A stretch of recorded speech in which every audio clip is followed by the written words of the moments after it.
Good morning, welcome along to Serious Social Lives. Lovely to have you with us on this Friday morning as we head into what I'm sure is a much needed bank holiday weekend.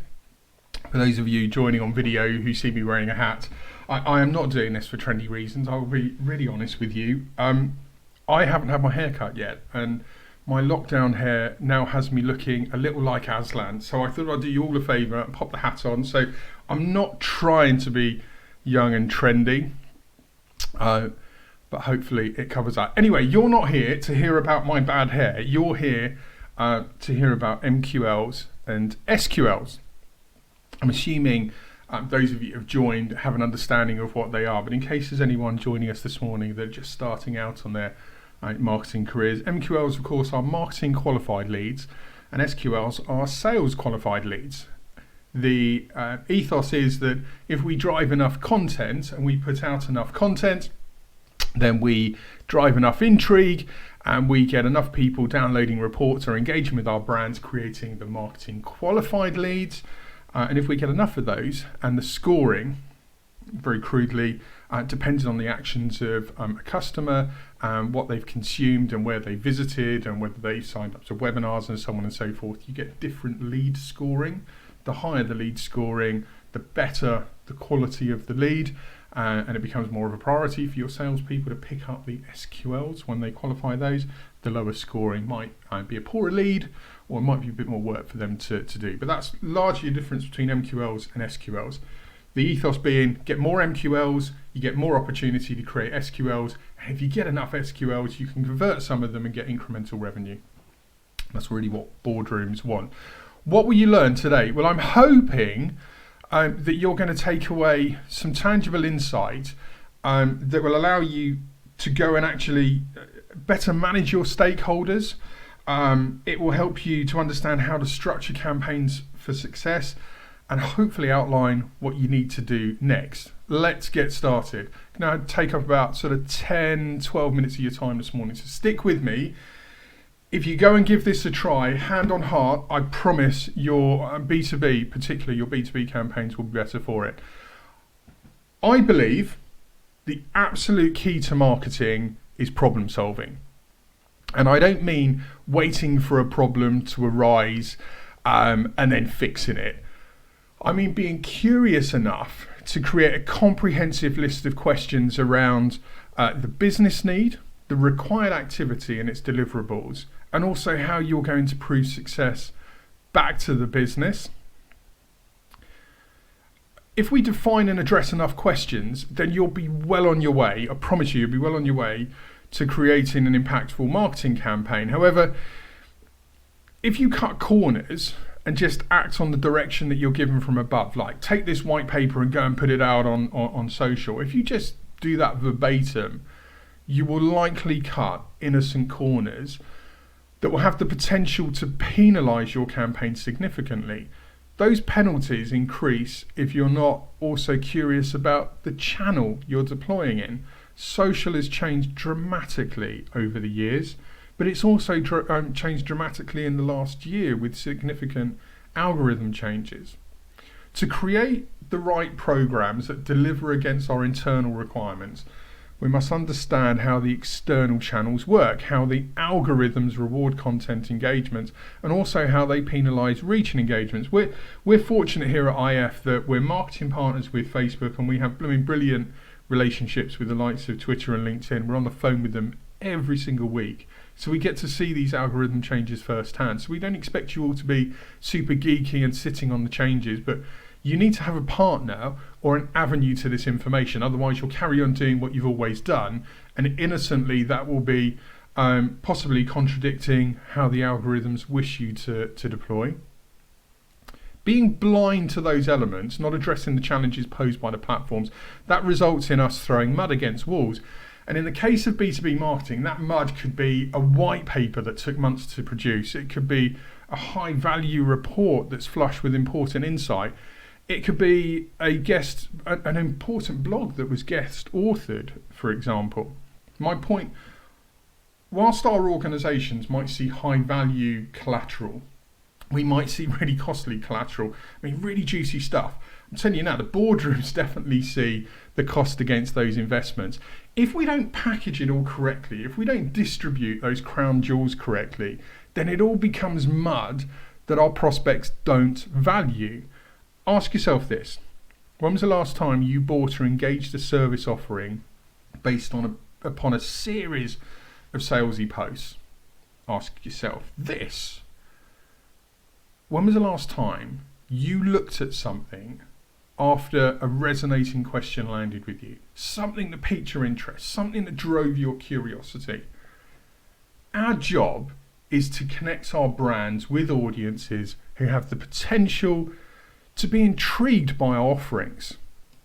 Our role is to show how we can both solve challenges they face and also help them to unlock that business value from the very solutions we're proposing.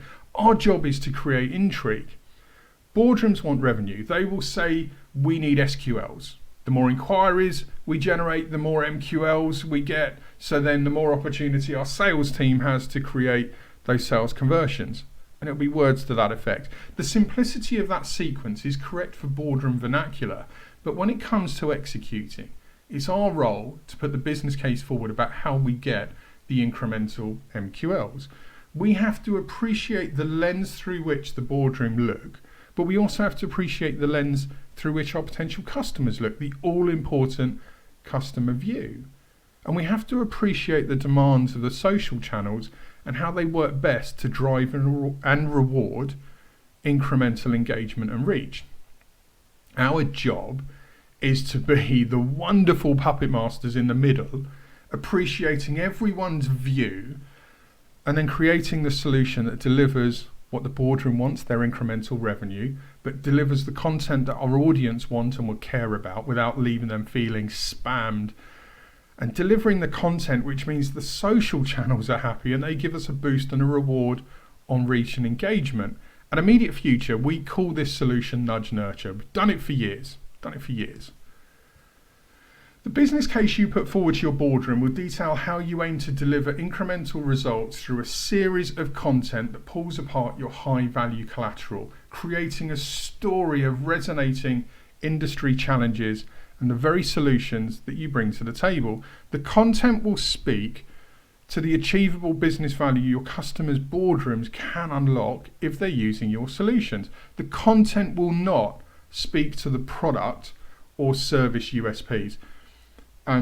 Selling USPs or talking about USPs, that's the job for your salesperson to judge what unique selling points are relevant to the conversation. Do not put USPs in marketing. You need content that speaks to the success and the value that your customer's customer will experience. This isn't just about, in technology, it's not just about talking about the success the technology will bring our customers, but how's that going to allow them to go and perform better and unlock value from their customer's customer, and so on and so forth. The content will not, I repeat, will not be a series of posts pushing for trials or demos or buy now messages.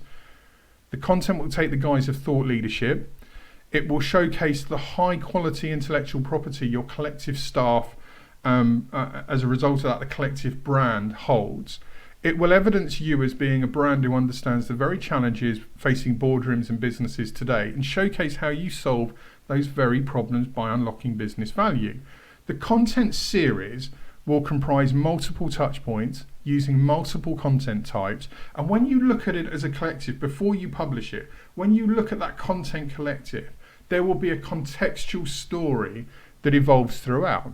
It won't be a series of spammy messages.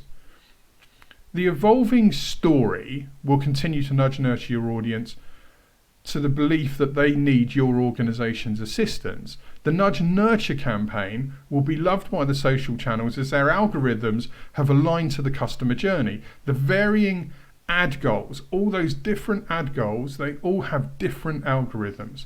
There are algos optimized for reach that give us that initial brand awareness. There are algos optimized for engagement, which give us the nudge nurture from our audience as they're going through the consideration phase. And then there are the ad goals that are optimized for the conversion phase, whether that's signing up for a download or signing up for a webinar or even signing up to speak to a salesperson. The point here, the very important point here, is social media is now optimized for the customer journey. Social media is not search. You can't just skip to those wanting to buy today. That's the job of your search marketing and your sales team's task for today. Social media is about identifying prospects, high value prospects that have the potential to engage with and trade with your organization. You're starting further up the funnel, but if you delivered the right storytell and not spam, you will nurture more MQLs through the funnel that will ultimately become incremental volumes of SQLs. If our LinkedIn account manager was on this live right now, they would be telling you themselves that successful demand generation campaigns need between 5 and 9 touch points. Those touch points come from the varying ads and the varying steps of your customer journey. You've taken your report and you've nudged and nurtured your audience from the resonating challenges that we show we know about to discovering how to solve said challenges. You've nudged them through an understanding of how you will unlock the business value and how you will actually help them moving forward. That whole campaign will span a series of ad sets that will ultimately end in conversion. Our most successful campaigns in 2020 were not demand generation campaigns. They were nudge, nurture, thought leadership campaigns that drove conversion through retargeting. It was the social channels that told us we'd sent the benchmark. And I was on a live with LinkedIn 3-4 weeks ago. They're now even adopting all of this language. They will tell you that nudge nurture campaigns is the success to technology and B2B marketing, and that the varying elements of your nudge nurture campaign has to span the customer journey and transcend a number of ads, with it ultimately ending in conversion. The interesting thing about this is LinkedIn will, if you ask them, they will sell you single ad sets to drive immediate conversion. But if you actually sit them down and ask them best practice, they will tell you that a single ad driving conversion, doing what search is doing, trying to skip lots of steps and skip to conversion, they will tell you that their social platform is not set up. Best practice isn't set up to do that. They will talk to you about the 5 to 9 touch points. Boardrooms want revenue, and they want to utilize the investments they've already made, whether it's the reports, the white papers. I get that. So when they're asking you to go and get the content out there and get more eyeballs on it and get more downloads and get us more MQLs, that's okay.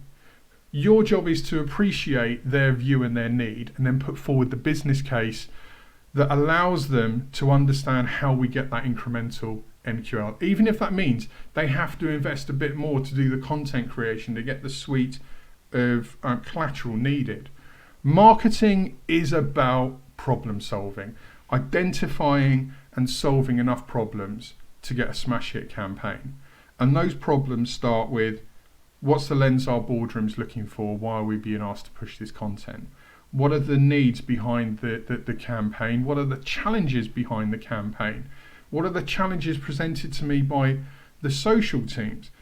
If you get all of those answers, you can then start coming up with the creative ideation that goes and exploits the opportunity, because you've answered the questions, you've got the context and understanding of what you now need to come up visually to go and exploit. All too often, marketeers get badged as being the creative people that come up with the campaigns and the colourful visuals that go and take our juicy content out to audiences, and that's okay. But honestly, our job is so much more than that. Our job is being these expert people in the middle, managing multiple stakeholders, understanding the view and the lens through which all of those differing stakeholders are looking.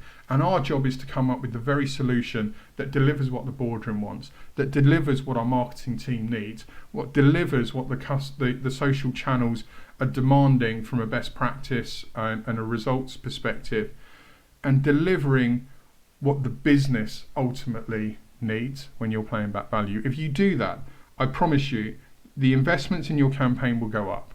You will get more campaign demand coming your way, and you will be seen as a genuine consultant rather than just a doer. The art to marketing starts with problem solving and figuring out all of the challenges you need to go forward and address. If anyone's got any questions about this, please get in contact with me. It's a really passionate topic, this. There's a lot of people that believe I have a talent for aligning commercial need with creative delivery. The honest truth is, I don't have a talent for it. I'm just a really curious person that likes coming up with questions, and then I like being a bit of a problem solver. Anyone can do this. Anyone can do this. Please give it a go. Stop doing those spammy demand gen campaigns. Go and create a nudge nurture campaign, and you will have a smash hit on your hands in 2021, I promise. Let me know how you get on. Thank you for watching. Thank you for tuning in today. Go and enjoy your bank holiday weekend. We're back next week. Katie Howe has been shaping up a really interesting piece around a customer journey, I believe. So 10:30 next Friday for that one. Otherwise, go and have a great weekend, and we'll see you back on SSL Live very, very soon. Take care.